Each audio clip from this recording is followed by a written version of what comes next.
Welcome, guys. We are back to my YouTube channel. It's been has it been a few months? I think it's been 2 months since I did my last YouTube video, guys. And I thought I would come on today and tell you what I've been doing, what's been happening in my life, and the things that I've been planning for the future. Keep in mind, we've got a very critical situation in Sydney, Australia at the moment. So I have actually had to create my own home gym. My competitions have all been cancelled as well with WBFF, which I'll also explain to you guys a little bit further on my plans moving forward with that. So I'm using this period actually, guys, just to increase my calories a little bit. I'm slightly above maintenance at the moment. And I'm actually really enjoying just eating more foods and having more variety and flexibility in my diet, which is great. Mentally, I feel a lot more better, so I'm not too fussed that I can't compete at the moment. I'm actually just going to use this period, guys, just to put on some size, to clean my head, and to come back even bigger and stronger. Hopefully, end of this year, fingers crossed, and take it out finally. So that is my plan. So I'm not letting it bother me too much, and I'm just moving forward with life. And yeah, so I'm just literally stuck here. Can't really go out anywhere or do much, so I decided to set up a home gym. I've done a questionnaire recently with you guys on exclusive subs and about Psalms in general. And I'll just be answering all those questions with you guys in my podcast studio upstairs. Okay guys, lo and behold, we are in the home gym in all its glory. I want to show you guys the setup and the exercises that I've purchased to put in my home during what's going on. Again, using keywords so I don't get flagged. So this is the station we have here. I'm just going to show you the selection of the equipment that I have and what I've been doing. Over here we have obviously a multi-station chest and back and lat pull down machine. We can put all our attachments over here. The beauty with this machine is we've also got a bottom cable set over there which we can attach preacher bars to do the biceps. We can attach even like a single cable extensions to do the hamstring curls or one arm bicep curls. And we can even use the T-bar over here to do tricep pull downs and all sorts of things, straight arm pull downs. And if we move more over to the back of the station, I have a multi-station pull-up bar, and I've also got just a bench over there that I like to do my ab work.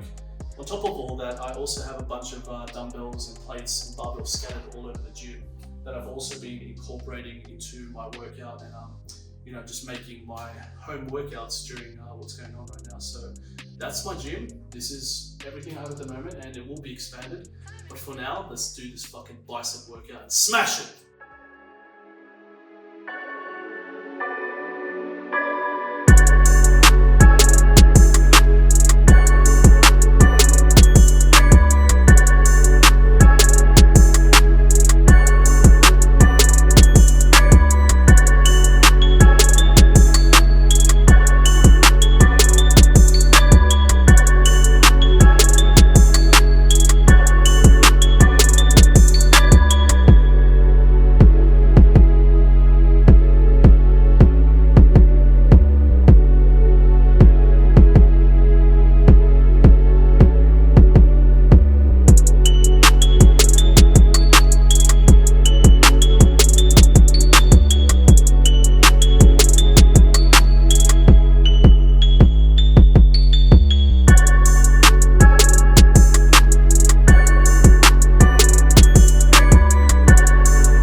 Okay guys, so that concludes our bicep destruction workout. I ain't even about to do my triceps. I'm absolutely exhausted. So what I am going to do now, guys, is we're going to go up to my podcast studio and I'm going to answer all your questions about exclusive subs and subs in general. Okay, so the first question I've got, and we're starting with a very interesting, is it's safe for an 18-year-old to take subs. At 18 years old, a lot of you guys are still grown, you're still super young. I personally didn't start dabbling into performance enhancers until I was about 22 years old. So from my point of view, there are certain psalms that you probably could use at 18 years of age, but then there are certain psalms that I absolutely wouldn't recommend any 18-year-old to take, to be quite honest.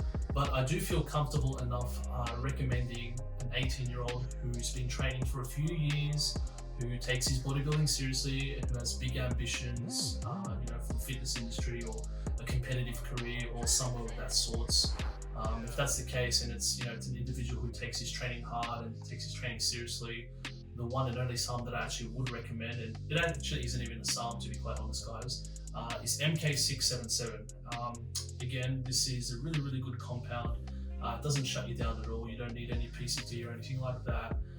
It's great for your hair, your skin, your nails. It helps you to sleep, and it's basically like a GH derivative, but obviously much less the weaker version of it. So MK can be run for as well, like many months on end without needing any post-cycle therapy. So I would be very comfortable actually to recommend it to an 18-year-old, but only the serious 18-year-olds who really want to make it in the industry, not just some young chump who just wants to run a few SARMs just to put on a bit of size. No. So that's where I stand with that. All right, second question. Does SARMs show up in a drug test for work? I work in railway and I want to know if I can get juicy. Hate to tell you, buddy, yes, they do. They do show up in tests. There was actually a story about 2 years ago.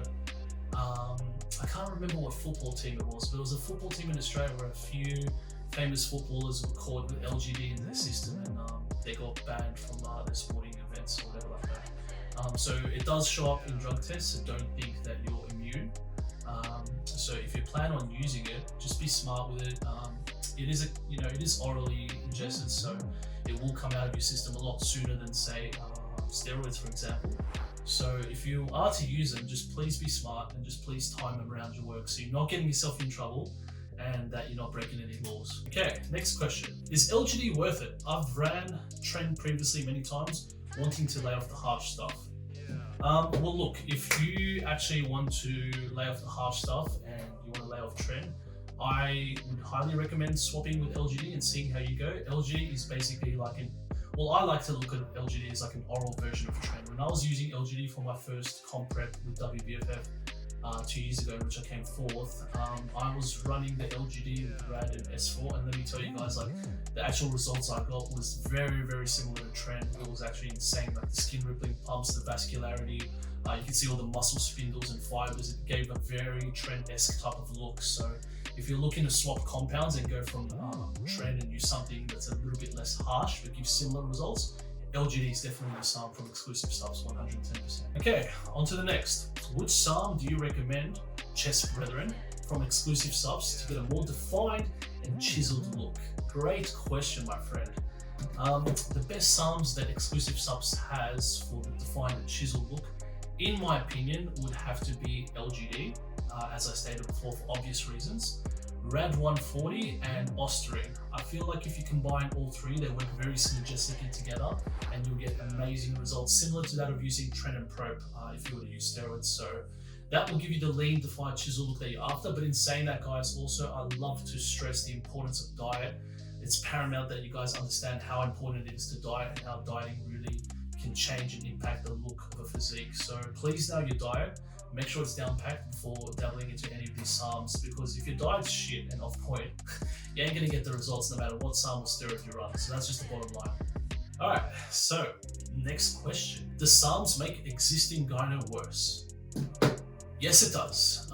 There are SARMs that do affect gyno, and there are SARMs that don't affect gyno at all. From the top of my memory, and don't quote me on this because I can't really remember, I have to look into my notes, but from the top of my memory, and from my experience, MK677 didn't increase my pre-existing gyno, because guys, I've got pre-existing gyno, very little, but it always flares up and off, like when I jump on a cycle, when I increase my dosages. So when I ran MK677, I didn't have any gyno at all, but when I ran RAD 140, because RAD is very similar to test and acts in the same way as testosterone does, I actually did get slightly puffy nipples, at which point I went on Arimidex to control that as well. So there are some SARMs that will make your gyno worse, but there's also some SARMs that won't affect your gyno. And my best bet, or my best word of advice rather, would be that if you really want to run the SARMs and you have gyno problems or prolactin issues, would be to get an AI inhibitor while you're running the cycle, so that you can control your estrogen and that you don't get any estrogen rebound or any gyno side effects. All right. Next question. How long until you see results? Also, love you, legend. Thanks, bro. How long until you see results? Almost instantly. That's the crazy thing. These oral SARMs are so potent, so strong. I've heard customers and clients saying they've seen results in as little as 3 or 4 days, with other clients telling me that their lifts have gone up by 10, 20, 30 pounds after about a week. And these were clients that were using LGD and RAD and MK for the majority of parts. So within the first week, you'll be seeing great results. 2 more questions, guys. Second last question. SARMs or steroids? Take your pick. It's a tough question. I like both. If I asked you chicken or steak, like, can you guys make up that answer? I know I can't. Sometimes I like to have chicken. Other days I like to have steak. It's the same with SARMs and steroids. They both have their pros and cons, and they both have their place in bodybuilding and competitive bodybuilding for that matter as well. So I actually can't pick one over the other. I think both are very important.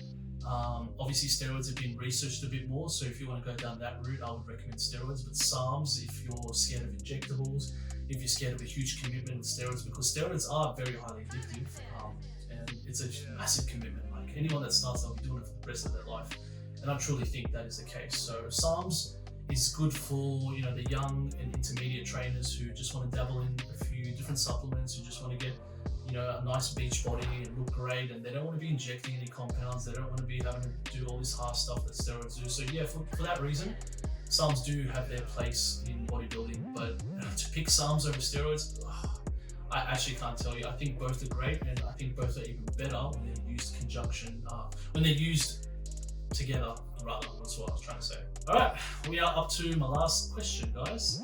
What is your favorite SARM? Very, very easy. I have two.